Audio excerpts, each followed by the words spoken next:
Milo Yiannopoulos was on the next stop of his Dangerous Faggot tour in the DePaul University that's in Chicago.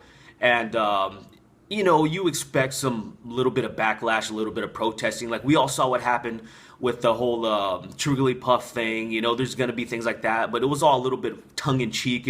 We didn't take it all too seriously. It was a little frustrating. But this right here I am absolutely livid at these fucking moron degenerates. So if you haven't seen already, there's a guy by the name of Edward Ward, and he's like a church minister, and he stormed the stage with some other screeching hag and she snatched the microphone from the interviewer, and as you can see, just screaming at Milo and then just chanting all this Bernie shit and just being the most disruptive assholes I've ever fucking seen. So we have another attack on freedom of speech. We have some more censorship, and I still want to know from Black Lives Matter activists and anti-Trump activists is what the fuck is your end game? What do you think you're gonna gain from shutting down these events? I mean, this guy, Edward Ward, tried to justify his bullshit. Like, there's a little clip on SoundCloud of him saying that he tried to be open, he tried to hear this and stuff, and it's not a point of shutting down free speech, it's just a point of shutting down hate speech, because he says that things like that Milo is saying is threatening his safety. It's the reason that Charleston shootings are happening and shit.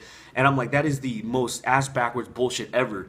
No, like, the people that do stuff like that are deeply rooted in racism, this shooting, and if that's for, like, it's not tied to this at all. And if anything, this disrupting these things like that is actually way worse than anything else that these fucking, like, actual racist KKK or neo-Nazis are doing. Because you guys are fucking being displayed, you're put up, look at you, this shit is spreading around like wildfire, and now everybody's calling them monkeys and this like that, and they're not wrong. I mean, it's fucked up that there's people that are gonna look at me and possibly associate me with all this bullshit, you know what I mean? Like, they're gonna think that, oh, look at this black guy, he's probably some Black Lives Matter fucking piece of shit that wants to fucking lynch me just for being white. And like, I cannot stand that shit. Like, people like this piece of shit are fucking ruining stuff that I champion, like freedom of speech, man. Like, just, I don't give a fuck how racist and shit you are. You spreading hate speech and stuff like that, it's not really gonna fucking bother me. Like, I didn't know anything about this guy. I didn't care about him, but now I just can't stand him, and I can almost say that he's bringing stuff in me that I don't want to. Like, I'm not a violent person, but when I see shit like this, I absolutely want to knock these motherfuckers out. The craziest thing about all this is that it is not hate speech at all to disagree with an ideology. That's the whole thing where he's saying, oh, you disagreeing with fucking feminists or the LGBT community, or, even though Milo is gay himself, but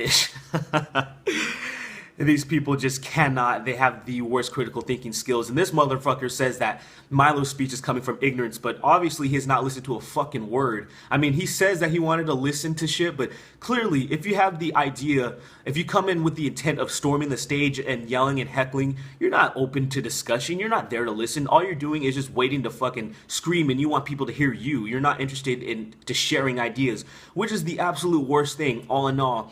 Being on a university, that is the point of being at a university, to be in a melting pot of ideas, to learn, to share, to grow. And these people are ruining this experience for people that are actually willing to listen. Like, I've seen videos at Trump rallies where people are like, well, fuck, man, I actually want to hear what Trump had to say, and now I didn't get to hear shit, and now they just fucking just have more of a disdain for these anti-Trump supporters, more of a disdain for these Black Lives Matter activists. And that's how I feel too. Or, hey, I wonder how it would go going to a Black Lives Matter activist like meeting or something. I want to see, is it just going to be chanting and raving and talking shit? Or are people going to be actually open to discussion? Is there going to be actually some good points thrown across? Like, I don't think so. Now, that's me being a little biased, but from what I've seen, every single thing that they've done has just been absolute pure shit, so you can't really say that, hey, you need to listen to them and shit.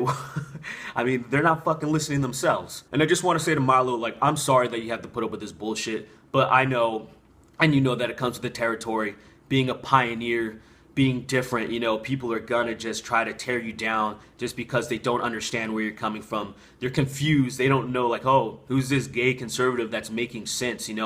It's hurting my feelings, so he must be a threat. And lastly, where the fuck was the security at? I keep hearing that there were security guards there, and then I think they're chanting, like, do your job, which I was hearing that's connected to the security just standing, like, around or something like that. I mean, you have one fucking job. Just one job. Take these heckling assholes off the stage so then I I don't really know what to say. I don't really have any great points to make. Like, I've seriously had it up to like fucking here with these motherfuckers, dude. Like, I'm just